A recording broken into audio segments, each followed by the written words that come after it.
And we're live. So welcome everybody to this remote interview. My name is Lisette and I'm interviewing people and companies doing great things remotely. And today on the line, all the way from Paris, I think. Yes, Yes, Paris. indeed.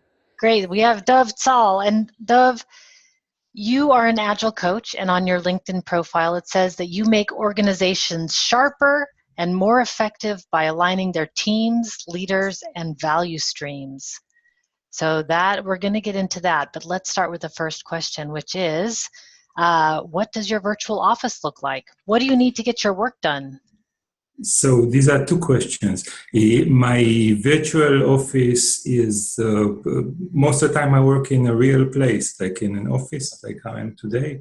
Meeting rooms, the places where the teams work. Um, my virtual office, for other purposes, is more on a train or in bed or whatever. Depends on what sort of work I want to do, because as I guess we'll talk about it. I have a day job and I have a night job, and my night job is the project that perhaps we'll talk about. I'm sure we'll talk about. And what do I need to get my work done? One thing is this. This thing is my tablet, and the other thing is hard to describe. It's this. It's to be present. Ah, I need this to get my work done because I work with teams and I have to see where they are.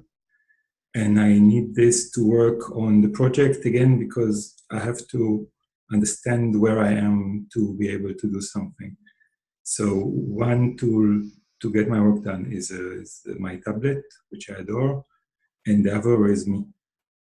right. So being in good physical and mental health so that you can bring your best to the teams that you coach.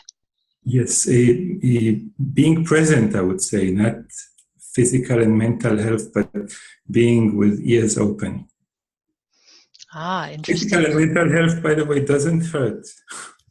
Right, right. Yeah, good physical and mental health helps. Yeah, but I see what you mean. So being present so you can really listen to what's happening and what people need. And as a coach, I can imagine that's a really important quality. Yeah, and So, also to listen to where I am. okay, So that's, I warned you that the answer might be a little bit weird. So that's more or less the answer. love it. I love it. Weird, the weirder the better. That's what this is all about. If it was normal, it'd be boring, right? Everybody's heard the normal things. So now the reason that we're talking today is not necessarily because of your agile coaching skills, but it's because you have developed this amazing, do you call it a game? Or God forbid, no. I call it a tool. It's a tool to tweak organizational culture that focuses on how an organization behaves during a meeting. okay, And and it's called the Meeting Spicer. Yeah, it's called the Meeting Spicer, and I just spoke over you. So it's a tool to help people improve their meeting culture in a fun way, right? yes, indeed. Okay, so tell us what Meeting Spicer is. So the meeting Spicer came from the premise that meetings are horrible and that everyone wants to solve them and no one succeeds.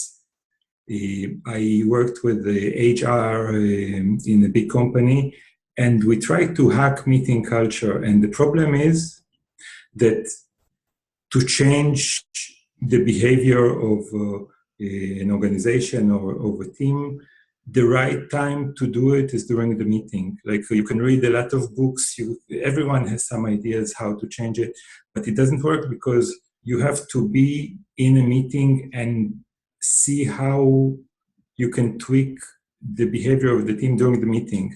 Only it's the totally wrong time to do it as well.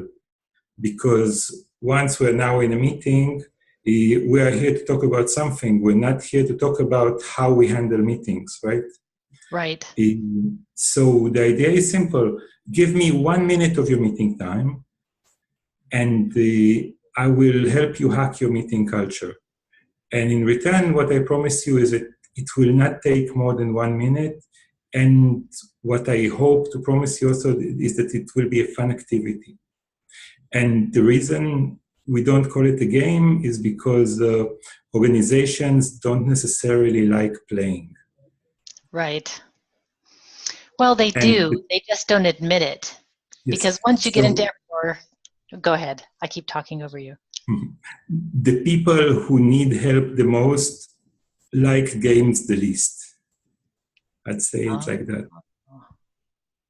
Okay. So you're tricking people.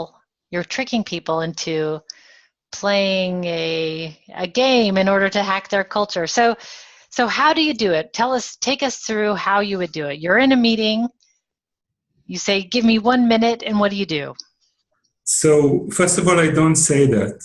When I start, the first time I introduce it, at the end of the meeting, I just tell people, let's see, would you mind before we go picking just one red card out of these? Okay, and someone picks one of these cards, and the card can say something like, ask everyone to think silently for 20 seconds. Does any participant deserve kudos? Who and what for? And by the way, if you don't know what's kudos, there's a link you can read about it for next time. Or it can be something like, ask everyone to think silently for 20 seconds. In my opinion, who gained the most out of this meeting? Did I gain anything? And did everyone gain something? So now 20 seconds, people just look around and try to understand what they feel and what other people feel about this meeting. And so, and I don't say anything. I just say, would you mind picking a card out of this deck and reading it aloud? And now let's do it. Okay. And do they give their answers then after 20 seconds, or is it just self-reflection? No, the idea is that if now we're in a meeting of 10 people and everyone gives their answer, it will take too long. The meeting will end after the planned time, and people will not want to do this again. But if they just think about it, there's a tension there. I want to say something that I will not say. Perhaps it will get out next time. Perhaps it will get out in the coffee corner. The sense of the meeting will follow you outside the room. So you asked how I introduce the game. First of all, it's not a game. And second, I don't really introduce it in its full form. I just give them a taste of what playing the game is like. Okay. How would you do it in its full form? Okay, so in its full form, we do exactly the same thing, but when we start the meeting, we take a green card, which is a set of practices that are designed to hack the beginning of the meeting. So they can contain cards like, answer aloud, who is the meeting owner? Very simple question. And in fact, I ran into this question twice, and twice it was a big surprise because it was in a retrospective, and the team said to the Scrum Master, you're the meeting owner, and he said, wait, I thought you are the meeting owners. And it already opened some discussion about why are we here? Right. So this is how the game played in the beginning of the meeting. At the end of the meeting, as I already showed you, you pick one of the red cards to end the meeting. And in the middle of the meeting, there's a point in time when I talk with you when everyone is really interested, except for these two people who now start looking at their phone and whatever. So instead of looking at your phone, take one of the yellow cards that are lying on the table and see what happens. And the yellow card can say something like meditation. Okay, so there's a meditation card. Notice the room temperature, the lighting, the noise, the seating arrangement. What is their effect on this meeting? Or there's another card that says You have a mission from now until the end of the meeting. Say thank you at least one time. And you have bonus points for any additional time. Or take a look at the faces of the people around. What does it say? And so these are cards that are intended for, like I'll say it's a phone replacement. Okay? When you're detached and you're curious about something else, there's something else that might drag you back into this. So keeping yourself present and connected to others during the meeting is what you're trying to hack here through this game. Yes. And to keep it productive also, it sounds like. You were cut off. I can't hear you. Okay, how about now? Yes. Okay, so it sounds like you're trying to keep people productive and present and engaged during these meetings through the use of these cards. Which, is that correct? Yes, but not only. Okay, great. So one, I think, bigger goal of this activity is to form a team, is to give a team a common thought in the beginning, a common thought at the end, a practice that they all do together, which helps the identity of the meeting to show up and helps the identity of the team to show up, because it focuses people more on, I am now part of a bigger thing which is here. Like it synchronizes them because they all do the same thing. Now they're a bit more in sync with each other. Like if in the beginning there's a meditation card, they all start by thinking about the same thing. Okay. And what is people's reaction to this when you first introduce it to them? They smile. Most people like it. In fact, I talked to one guy who started using the meeting spicer, and he said the team really, really loves it because the first card that they drew in the first time said, this meeting will end 10 minutes earlier. Set your clocks. And the team really, really adored this. And from there on, he had no problem putting it in place. Ha! That was drawing the right card on the first try. So, what I would suggest now to someone who introduces it is to pick the right card and, for like, if you know some magic tricks, force it on the person who chooses it. Hilarious, right? Put something up your sleeve and somehow, I don't know how they do it, but somehow give it to them. So I'm curious why you decided to build this game, or this tool, excuse me, why you decided to do it. Everybody hates meetings, right? That's sort of a universal thing. There's too many meetings, everybody hates them, but you in particular, you thought, I'm going to do something about it. So what was the pain point, the turning point that made you do something about it? The pain point was that I was in an organization who had a really meeting sickness. And as part of the Agile team, which included HR, we had a mission and we tried to fix this. And it was an iterative process, meaning first iteration, we just put small signs with some ideas of like, remember to have an agenda, start the meetings on time, stuff like this. And we asked people, did you read it or not? And first people didn't read it, we changed it to be bigger, we changed it to be clear. At some point, we saw that these signs became invisible. They became part of the scenery, just like the images behind you or me. People don't see them anymore. And I said, how about we do different signs, and every week we change the signs between the rooms.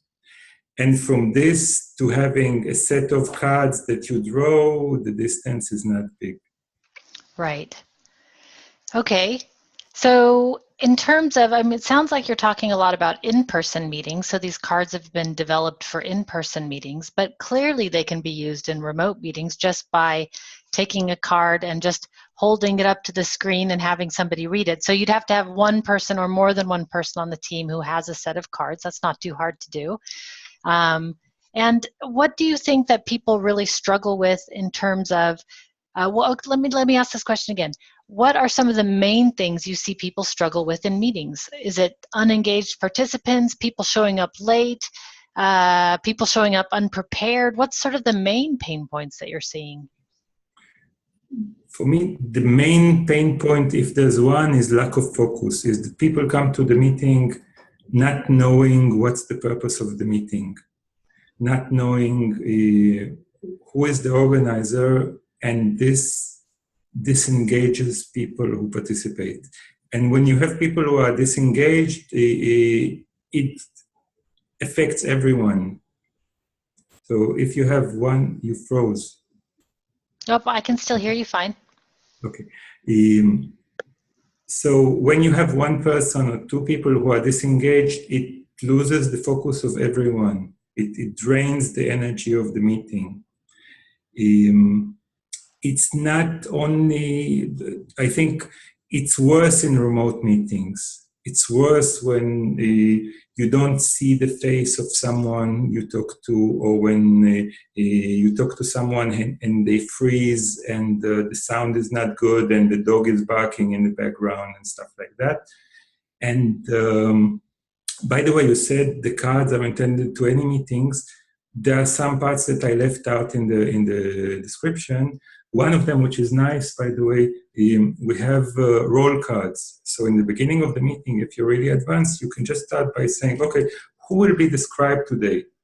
And in the back, there's a role of the scribe. And who will be the facilitator today? And who will be the timekeeper today? And from what I saw, when you start a meeting like that, people get into the role, especially because in the back there's a few lines, but just, the power of being a timekeeper enables you to say or to show the card that says 15 minutes left, and you don't feel like you disturb anyone because that's the role that you were assigned.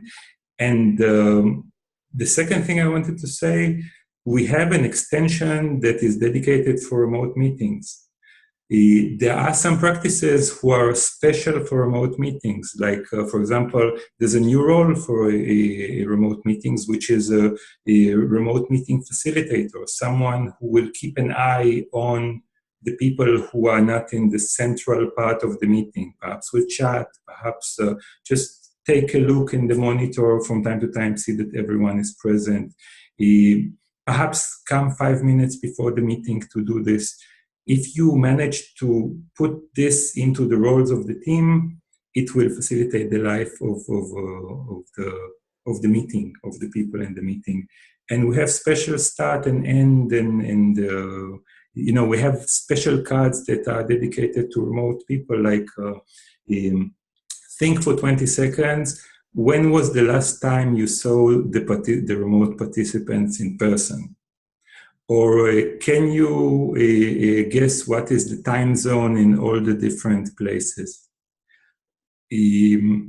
Stuff that, in fact, brings people closer. Or one card that I like is, today's summary is written by someone who's remote. Any volunteers? Love so it. there are cards who are dedicated to this that you can either mix into the normal deck, let's say, or say today we want to focus on remote meetings, we just use the remote extension deck. Awesome. So if you're in person, you've got a whole in-person deck, and if you're remote, you can use the in-person ones, and there's a remote extension, especially for remote meetings. So and as this an extension, I have to say this extension also includes, I don't know if I can find it here, but it also includes 4 cards that you gave us, which is really, really great. Thanks a lot for that. Oh yeah, my honor to be a part of the meeting Spicer. Actually, thank you for inviting it. No, I think it's really good. Many people struggle with meetings, but remote meetings in particular. And for remote teams, it's a critical point for them because that is how we communicate and collaborate with each other is via online meetings. A lot of the time, that's how we get our ideas across and where we discuss things. So when those meetings are not going well, it's a really crucial breakdown point, I think, for remote teams. And the smoother we can make it, the better.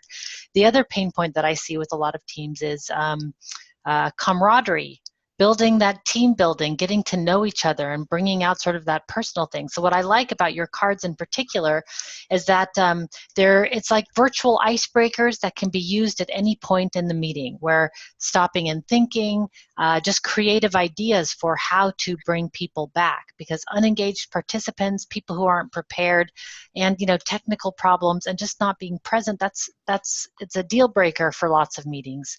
And everybody's struggling with how to do that well. So I like the enhancements a lot that you've brought to meetings, and I hope that people are using it. Have you had anybody that didn't like it? Yes, I had someone who, there is a card that says today's meeting has no laptops, except one that can be used to share the screen with everyone. Now close your laptops, put them aside. And this guy was always coming and half participating in the meeting. And he took it very personally, and he left with, which led to a very good discussion between him and the team later. And just to continue this story, another time where he came with his laptop, I said, oh God, please, I want the green card to be the one about laptops, and it wasn't. So I said to myself, never mind, next time. And this is another powerful thing in this practice. Once you get to know the cards, if the card doesn't suit you, you know that next time it will. So you're more relieved and you can be more present in the meeting. Love it. Love it. Yeah, I mean, every tool that we use is not always good for every activity that we use it for. And I'm just aware that even across cultures, I know that in France in particular, when I give workshops there, people aren't very excited about bringing their personal life into their work life. They like to really keep that separate. That's something that I noticed about my workshops in France. And so sometimes we can invite a little bit more, too much personality into a meeting, or too much just personal life into meetings. And how do you make that okay then in meetings for people to not participate or not answer, or if it just doesn't suit them? What do you do in that circumstance? So a lot of energy went into thinking, as I said, I don't want to call this a game because of the resistance of people. In the design of the cards, at the beginning it was very playful, and we toned it down a lot. And also an activity that says, for example, think about something. I don't force people to answer. I just ask them to think.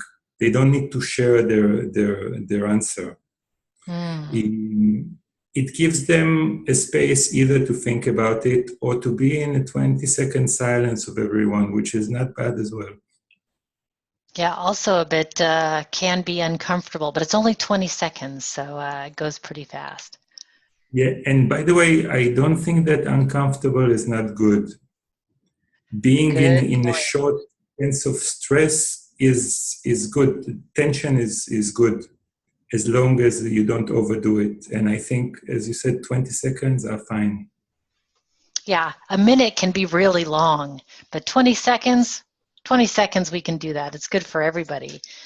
Well, we're nearing the end of our time, which is crazy. It went so fast. And what I guess I would like to ask you is if people want to buy the Meeting Spicer, which they should. Show it off again here. It's this beautiful box with all these cards. Look at all those ideas that you can have for your meetings. If people want to get the Meeting Spicer, where do they go? So there is they go to a URL which is unsurprisingly called meetingspicer.com, Oh, which will redirect you currently to a Facebook page that has a purchase now button. And also, by the way, if they would like to try out a demo version that they can print for themselves and use in the team, which is less rich but can be a good starting point, they can just email meeting.spicer at gmail.com, and they will receive a link to a printable version. I great. think two very good sources. Yeah, indeed. Perfect. And Dov, if people want to learn more about you, where do they go? I think the easiest one is to look me up in LinkedIn. Okay. LinkedIn is a great networking tool. I must admit, I really enjoy that one. So I'll put your LinkedIn handle also in the show notes. Thank you today for sharing your tool for meetings. I'm on a mission to make meetings better. I think that your cards are really, they go a long way for bringing presence into meetings.